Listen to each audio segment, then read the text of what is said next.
जय हिंद। नमस्कार साथियों, आप सभी लोगों का मोस्ट वेलकम है आज के इस नए क्लास में।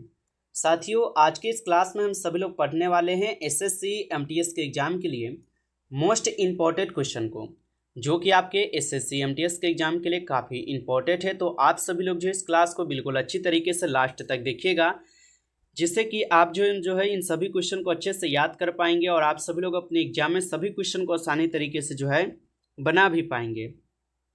तो चलिए फिर क्लास को स्टार्ट करते हैं। उनसे पहले यदि आप इस चैनल पर पहली बार जुड़े हैं तो आप इस चैनल को जो है सब्सक्राइब कर लीजिए और सब्सक्राइब करके आप ऑल नोटिफिकेशन को ज़रूर ऑल पे दबा लीजिए, जिससे कि जब भी क्लास स्टार्ट होंगे सबसे पहले उस क्लास का नोटिफिकेशन आपके पास पहुंच पाएंगे। आप इस चैनल को जो है सब्सक्राइब कर लीजिए और सब्सक्राइब करके आप इस क्लास को जो है लाइक ज़रूर कर लीजिएगा। तो चलिए क्लास को स्टार्ट करते हैं। देखिए यहाँ पे पहला क्वेश्चन क्या है। क्वेश्चन है कि हाल ही में किसे फेसाई का सीईओ नियुक्त किया गया है। दोस्तों, हर एक क्वेश्चन जो है ना आपको बिल्कुल इंपॉर्टेंट और सेलेक्टेड क्वेश्चन करवा रहे हैं और यहाँ से प्रश्न आपके पेपर में 100% देखने को मिलेगा। आप अच्छे से दोस्तों इनको याद करके जाइएगा, क्योंकि ये करंट का क्वेश्चन है। आप लोग देख सकते हैं कि हाल ही में किसे फेसाई का सीईओ जो है ना नियुक्त किया गया है। तो आप याद रखिएगा, ये किए गए हैं किनको? रजीत पुन्हानी को। ठीक है, याद रखिएगा, रजीत पुन्हानी को किए गए हैं। ऑप्शन ए सही जवाब है आपका। अगला क्वेश्चन आता है 2 नंबर कि कौन सा भारत का पहला जीव मंडल रिजवे क्षेत्र है। चलिए बताइए आप कि कौन सा भारत का पहला जीव मंडल रिजवे क्षेत्र है। तो ये हो जाएंगे साथियों नीलगिरी। ऑप्शन आप लोग बी कीजिएगा, सही जवाब नीलगिरी हो जाएंगे, याद रखिएगा। अगला क्वेश्चन आपका आता है कि शरीर में आयरन की कमी से कौन सा रोग होता है।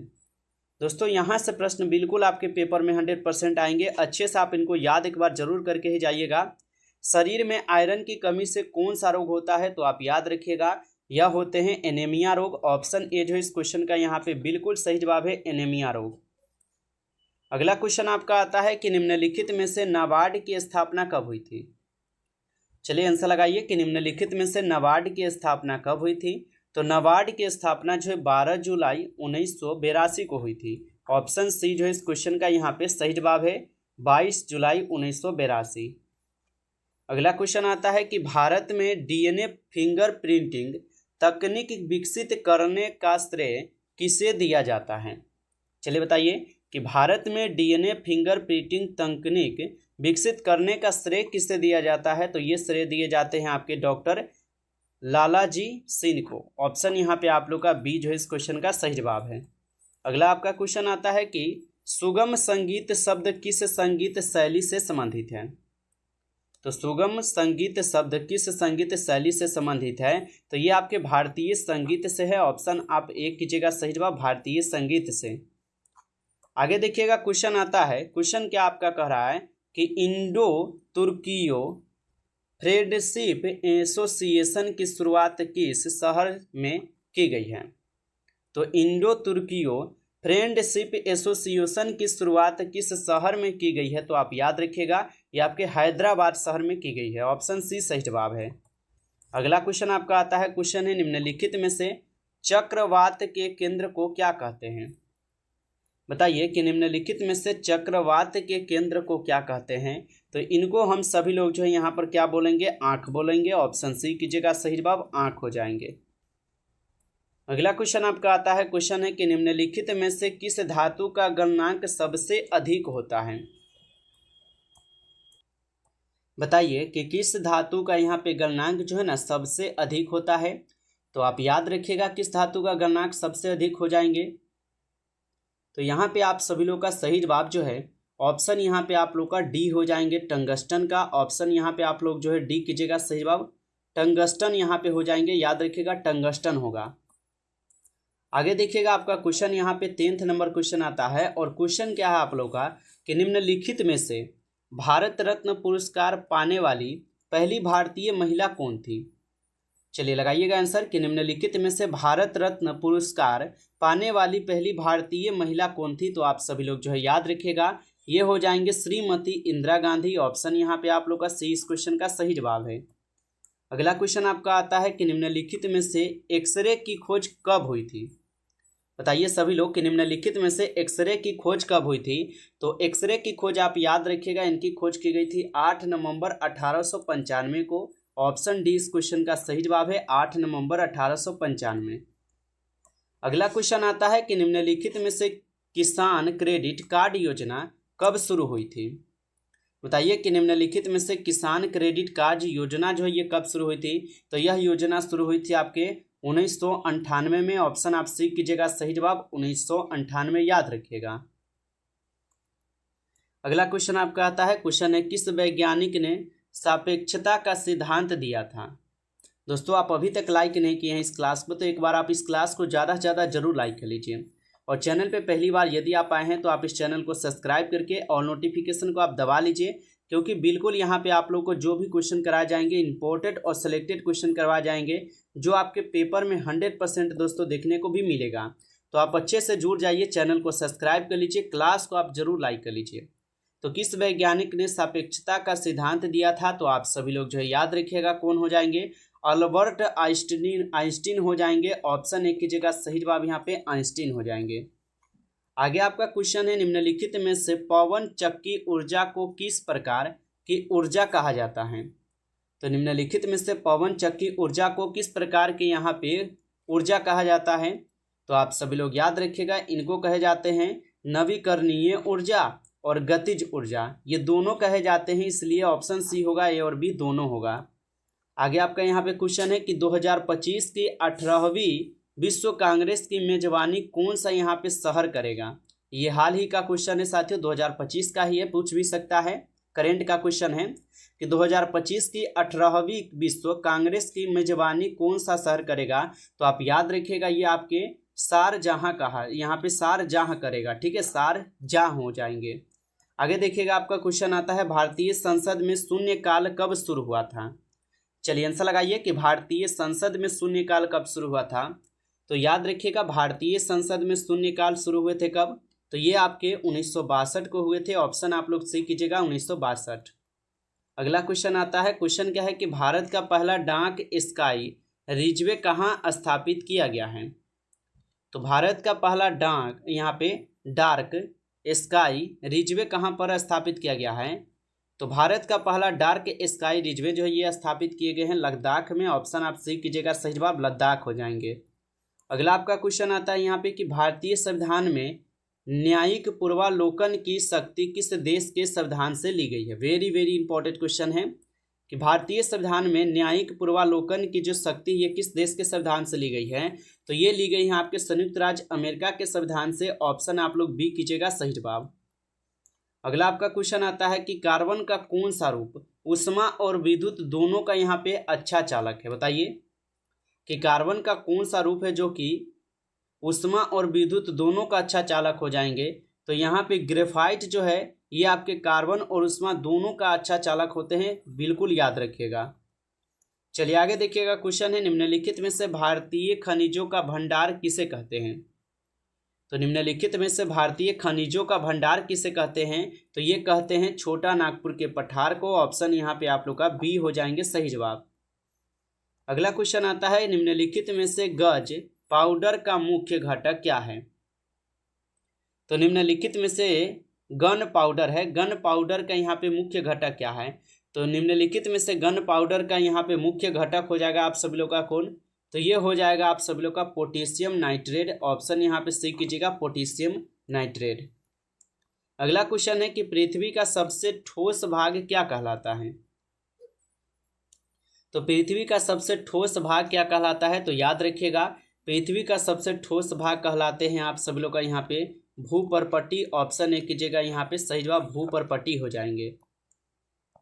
चलिए आगे बढ़ते हैं। अगला क्वेश्चन आप देखिएगा, क्वेश्चन है कि हाल ही में एपीडा ने भारत के कृषि खाद्य निर्यात को बढ़ावा देने के लिए कौन सी पहल की है। करेंट का क्वेश्चन है कि हाल ही में एपीडा ने भारत के कृषि निर्यात को बढ़ावा देने के लिए कौन सी पहल की है। तो आप याद रखिएगा, ये किए हुए हैं भारतीय पहल। ऑप्शन सी हो जाएंगे, सही जवाब। अगला क्वेश्चन आपका आता है, क्वेश्चन क्या है कि भारत का सबसे पहला परमाणु रिएक्टर कौन सा था।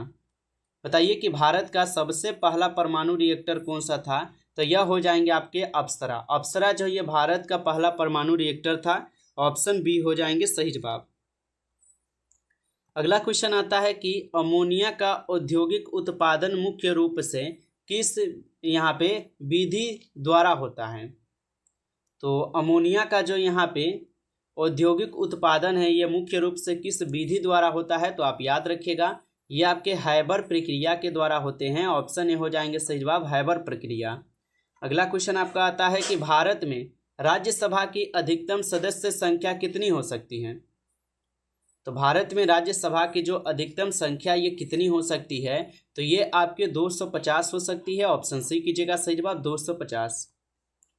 अगला क्वेश्चन आता है निम्नलिखित में से किस ऊतक को सत्म संवहनी ऊतक जो है ना कहा जाता है। बताइए कि निम्नलिखित में से किस ऊतक को सत्म संवहनी ऊतक यहाँ पे कहा जाता है। तो ये कहे जाते हैं आपके जाइलम और फ्लोएम, दोनों को कहे जाते हैं। ऑप्शन सी कीजिएगा, दोनों को कहते हैं। आगे आपका यहाँ पे क्वेश्चन आता है निम्नलिखित में से मौद्रिक नीति बनाने की जिम्मेदारी किस संस्था की है। तो निम्नलिखित में से मौद्रिक नीति बनाने की जिम्मेदारी किस संस्था को है, तो ये संस्था दिए गए हैं किसको, रिजर्व बैंक ऑफ इंडिया को। ऑप्शन यहाँ पे आप सब लोग जो बी कीजिएगा सही जवाब, रिजर्व बैंक ऑफ इंडिया। अगला क्वेश्चन आता है निम्नलिखित में से मानव शरीर का कौन सा अंग ब्लड बैंक कहलाता है। बताइए कि निम्नलिखित में से कौन सा यहाँ पे मानव शरीर का जो है ना अंग ब्लड बैंक कहलाता है। तो याद रखिएगा प्लीहा हो जाएगा। प्लीहा जो है ना ये मानव शरीर का ऐसा अंग है जो ब्लड बैंक कहलाता है। आगे देखिएगा निम्नलिखित में से किस वायसराय के समय बंगाल का यहाँ पे विभाजन हुआ था। तो निम्नलिखित में से किस वायसराय के समय बंगाल का विभाजन हुआ था। तो याद रखिएगा यह कर्जन के समय में हुए थे। ऑप्शन सी सही जवाब है, कर्जन के समय। अगला क्वेश्चन आता है निम्नलिखित में से अखिल भारतीय मुस्लिम लीग की स्थापना कब हुई थी। चलिए बताइए निम्नलिखित में से अखिल भारतीय मुस्लिम लीग की स्थापना कब हुई थी। तो इनकी स्थापना की गई थी आपकी कब, तो इनकी स्थापना 30 दिसंबर 1906 को हुई थी। ऑप्शन यहाँ पे आप लोग डी कीजिएगा, 30 दिसंबर 1906 को। अगला क्वेश्चन आता है कि हाल ही में इंडिया पोस्ट पेमेंट बैंक ने कौन सा यहाँ पे स्थापना दिवस मनाया है। ये भी करंट का ही क्वेश्चन है कि हाल ही में इंडिया पोस्ट पेमेंट बैंक ने कौन सा स्थापना दिवस मनाया है। तो ये मनाए हुए हैं आपके 8वां। ऑप्शन सी कीजिएगा सही जवाब, 8वां हो जाएंगे। अगला क्वेश्चन आपका आता है कि क्वांटम सिद्धांत का प्रतिपादन किस भौतिक वैज्ञानिक ने किया था। तो क्वांटम सिद्धांत का प्रतिपादन किस वैज्ञानिक ने किया था, तो आप सभी लोग याद रखिएगा ये किए गए थे मैक्स प्लैंक के द्वारा। ऑप्शन यहाँ पे आप सब लोग भी कीजिएगा। अगला क्वेश्चन आपका आता है, क्वेश्चन है कृत्रिमक उपग्रह पृथ्वी के चारों ओर किस बल के कारण घूमते हैं। तो कृत्रिमक उपग्रह पृथ्वी के चारों ओर किस बल के कारण घूमते हैं। तो याद रखिएगा यह घूमते हैं आपके गुरुत्वाकर्षण बल और अभिकेंद्रीय बल, ये दोनों के कारण घूमते हैं। इसलिए ऑप्शन सी होगा, ए और बी दोनों के कारण। अगला क्वेश्चन यहाँ पे आप लोगों का आता है, क्वेश्चन क्या है कि पृथ्वी पर गुरुत्वाकर्षण का बल का मान सर्वप्रथम मापने का श्रेय किस वैज्ञानिक को दिया जाता है। तो पृथ्वी पर गुरुत्वाकर्षण का बल मापना सर्वप्रथम किस वैज्ञानिक को दिया जाता है। तो आप लोग याद रखिएगा ये दिए जाते हैं हेनरी कैवेंडिश को दी जाती है। ऑप्शन बी सही जवाब है। अगला क्वेश्चन आता है निम्नलिखित में से पृथ्वी अपनी धुरी पर किस दिशा में घूमती है।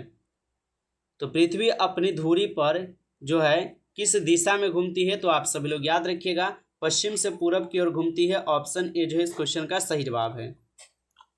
अगला क्वेश्चन आता है निम्नलिखित में से अमोनियम क्लोराइड किस प्रकार का लवण है। तो निम्नलिखित में से अमोनियम क्लोराइड किस प्रकार का लवण है। तो ये हो जाएंगे अम्लीय लवण। ऑप्शन ए कीजिएगा सही जवाब, अम्लीय लवण है। अगला क्वेश्चन आता है विश्व की सबसे बड़ी प्रभाव भीति तंत्र कौन सी है। तो विश्व की सबसे बड़ी प्रभाव भीति तंत्र जो है यहाँ पर कौन हो जाएंगे। तो यहाँ पे हो जाएंगे great barrier reef. Option A कीजिएगा सही जवाब, ग्रेट बैरियर रीफ है। आगे देखिएगा क्वेश्चन आता है कि सुपर कंडक्टर में किस प्रकार का प्रतिरोध होता है। तो सुपर कंडक्टर में किस प्रकार का प्रतिरोध होता है। तो आप सभी लोग याद रखिएगा शून्य विद्युत प्रतिरोध होते हैं। ऑप्शन सी इस क्वेश्चन का सही जवाब है। नमस्कार साथियों, इस क्लास में कुल 40 क्वेश्चन थे जो कि काफ़ी इंपॉर्टेंट और सेलेक्टेड क्वेश्चन थे। ये सभी क्वेश्चन आपके पेपर के लिए। यदि क्लास आपको अच्छा लगा है तो आप इस क्लास को लाइक कर लीजिए। चैनल पे पहली बार यदि आप आए हैं तो आप इस चैनल को सब्सक्राइब करके और नोटिफिकेशन को आप जरूर दबा लीजिए ताकि जब भी क्लास स्टार्ट हो सबसे पहले क्लास का नोटिफिकेशन आपके पास पहुंच सके। तो आप जो इस चैनल को सब्सक्राइब कर लीजिए। चलिए फिर मिलते हैं एक नई टॉपिक के साथ नेक्स्ट क्लास में। तब तक के लिए जय हिंद, जय भारत।